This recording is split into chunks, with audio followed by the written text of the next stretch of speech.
ಎಲ್ಲವೂ ಅಂದುಕೊಂಡಂತೆ ಆಗಿದ್ದಿದ್ರೆ ಈ ಕ್ಷಣದಿಂದಲೇ ರಾಜ್ಯದಲ್ಲಿ ಸಾರಿಗೆ ಬಸ್ ಸಂಚಾರ ಸಂಪೂರ್ಣ ಸ್ಥಗಿತ ಆಗಬೇಕಿತ್ತು. ನಾಳೆಯಿಂದಲೇ ನೌಕರರು ಮುಷ್ಕರ ಆರಂಭಿಸಬೇಕಿತ್ತು. ಆದರೆ ಅದೇ ಹೋರಾಟಕ್ಕೆ ಕೊನೆ ಕ್ಷಣದಲ್ಲಿ ಬ್ರೇಕ್ ಬಿದ್ದಿದೆ. ಮುಖಂಡರ ದಿಢೀರ್ ನಿರ್ಧಾರಕ್ಕೆ ಸಾರಿಗೆ ಸಿಬ್ಬಂದಿ ಕೆರಳಿ ಕೆಂಡವಾಗಿದ್ದಾರೆ. ಹಾಗಾದ್ರೆ ಬೆಂಗಳೂರಿನ ಫ್ರೀಡಂ ಪಾರ್ಕ್ನಲ್ಲಿ ಮುಷ್ಕರದ ವಿಚಾರವಾಗಿ ಆದ ಗೊಂದಲ ಏನು? ಇಲ್ಲಿದೆ ನೋಡಿ ಕಂಪ್ಲೀಟ್ ಡೀಟೇಲ್ ರಿಪೋರ್ಟ್.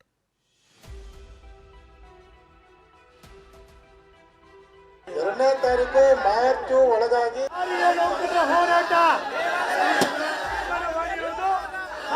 ಎಲ್ಲರೂ ಸೇರಿ ವಾಲಂಟ್ರಿ ರಿಟೈರ್ಮೆಂಟ್ ಕೊಟ್ಟು ಲಾರಿ ಓಡಿಸ್ಕೊಂಡು ಜೀವನ ಮಾಡೋದಂದೇ ರಿಟೈರ್ಮೆಂಟ್. ಮೂಗಿಗೆ ತುಪ್ಪ ಒರೆಸಿ ಮೂಸ್ ನೋಡ್ಕೋತ ಕುಂದ್ರೋಣ ಅಂತ ಹೇಳಿದ್ರೆ ನಮ್ಮ ಜಂಟಿ ಕ್ರಿಯಾ ಸಮಿತಿ ಒಪ್ಪಿಗೆ ಇಲ್ಲ. ಸರ್ಕಾರಕ್ಕೆ ಡಬಡವ, ಪ್ರಯಾಣಿಕರಿಗೆ ಆತಂಕ, ಸಾರಿಗೆ ನೌಕರರಿಗೂ ಕುತೂಹಲ. ಇದೇ ವೇದಿಕೆಯಿಂದ ಇಂದು ಯಾವ ನಿರ್ಧಾರ ಹೊರಬರುತ್ತೆ ಅಂತ ಎಲ್ಲರೂ ಎದುರು ನೋಡ್ತಿದ್ರು. ವೇದಿಕೆ ಮೇಲೆ ಬಂದ ಮುಖಂಡರು ಆದೇಶ ಪ್ರಕಟ ಮಾಡ್ತಿದ್ದಂತೆ ಇಲ್ಲಾಗಿದ್ದು ಹೈ ಡ್ರಾಮಾ. 2ನೇ ತಾರೀಕು ಬರೆದವರು 2ನೇ ತಾರೀಕಿನ ಸತ್ಯಾಗ್ರಹ ಆರಂಭ ಮಾಡ್ತಾರೆ. ಮುಷ್ಕರ ಮುಂದುವರಿಸಿ ಅಂತ ಆಗ್ರಹ, ಮುಖಂಡರ ವಿರುದ್ಧ ಆಕ್ರೋಶ, ದಿಢೀರ್ ನಿರ್ಧಾರದ ವಿರುದ್ಧ ಸಿಟ್ಟು. ಈ ಸಿಟ್ಟು, ಈ ರೊಚ್ಚು, ಈ ಕಿಚ್ಚಿನ ನಡುವೆ ಸರ್ಕಾರಕ್ಕೆ ಮತ್ತೊಂದು ಡೆಡ್ಲೈನ್ ನೀಡಿರೋ ಸಾರಿಗೆ ನೌಕರರು ನಾಳಿನ ಮುಷ್ಕರಕ್ಕೆ ಬ್ರೇಕ್ ಹಾಕಿದ್ದಾರೆ.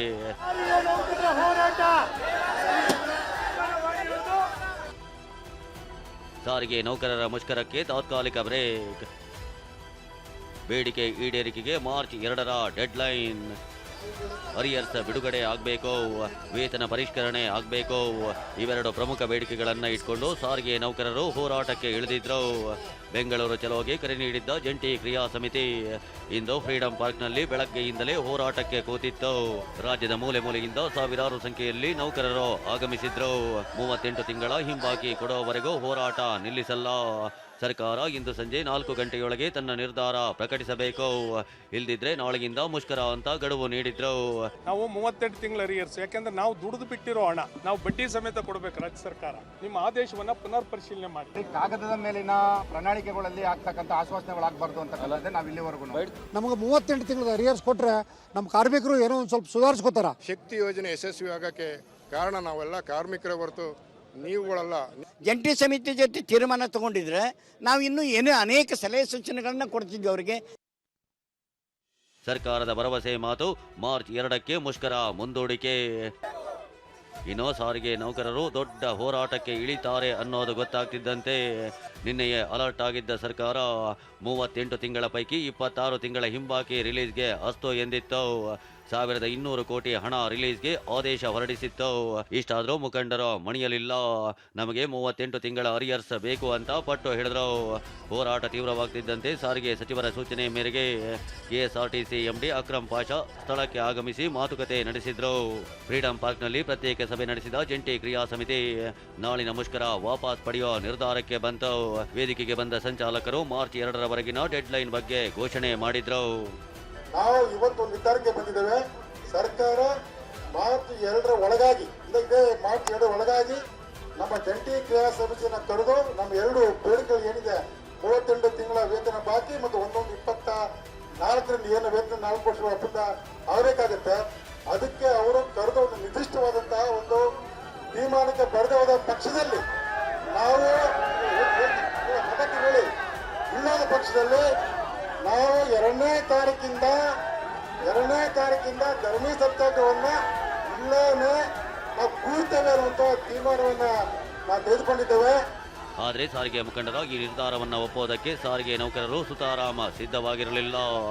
ಯಾವಾಗ ಡೆಡ್ಲೈನ್ ಮುಂದೂಡಲಾಯಿತೋ ಆಗಲೇ ವೇದಿಕೆ ಮುಂದಿದ್ದ ನೌಕರರು ಆಕ್ರೋಶಗೊಂಡಿದ್ರು.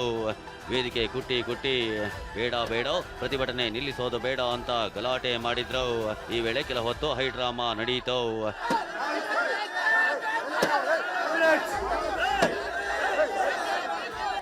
ಬಳಿಕ ಸಿಡಿದೆದ್ದ ಸಾರಿಗೆ ನೌಕರರನ್ನ ಮುಖಂಡರು ಹಾಗೂ ಪೊಲೀಸರು ಸಮಾಧಾನ ಮಾಡಿದ್ರು. ಇನ್ನೊಂದೇ ಕೆಲಸ, ನಮಗೆ ಎಲ್ಲರೂ ಸೇರಿ ವಾಲಂಟ್ರಿ ರಿಟೈರ್ಮೆಂಟ್ ಕೊಟ್ಟು ರಿಸೈನ್ ಕೊಟ್ಟು ಲಾರಿ ಓಡಿಸ್ಕೊಂಡು ಜೀವನ ಮಾಡೋದೊಂದೇ ರಿಟೈರ್ಮೆಂಟ್. KSRTC ಅವ್ರು ಏನೇನ ಮಾಡ್ಕೊಳ್ಳಿ, ಅವರು ಅದೊಂದೇ ನಮ್ಮ ಜೀವನ. ವಾಲಂಟ್ರಿ ಕೊಡ್ಬೇಕು ನಾವು. ಏನು ಈ ಸರ್ಕಾರ ತಗೊಂಡಿದ್ದ ಒಂದು ನಮ್ಮ ಜಂಟಿ ವೇದಿಕೆಯ ಒಂದು ನಿರ್ಧಾರಗಳನ್ನು ಪರಿಗಣಿಸದೇನೆ ಏಕಪಕ್ಷೀಯವಾಗಿ ತಗೊಂಡಿದ್ದ ನಿರ್ಧಾರನ ನಾವು ಯಾರೂ ಒಪ್ತಾ ಇಲ್ಲ. ನಮ್ಗೆ 38 ತಿಂಗಳು ಅರೇಸ್ ಬರಬೇಕು. ಆಮೇಲೆ 1/1/2024 ವರ್ಷಕ್ಕೊಮ್ಮೆ ವೇತನ ಪರಿಶೀಲನೆ ಮಾಡ್ತಾರೆ. ಆ ಪ್ರಕಾರ ನಮ್ಗೆ ವೇತನ ಪರಿಶೀಲನೆ ದುಡ್ಡು ನಮ್ಗೆ ಮಾಡಬೇಕು. ಅಷ್ಟಕ್ಕೂ ಸಾರಿಗೆ ನೌಕರರ ಬೇಡಿಕೆ ಏನೋ ಸರ್ಕಾರ ಸದ್ಯ ಈಡೇರಿಸಿದ್ದೇನೋ ಅನ್ನೋದನ್ನ ನೋಡೋದಾದ್ರೆ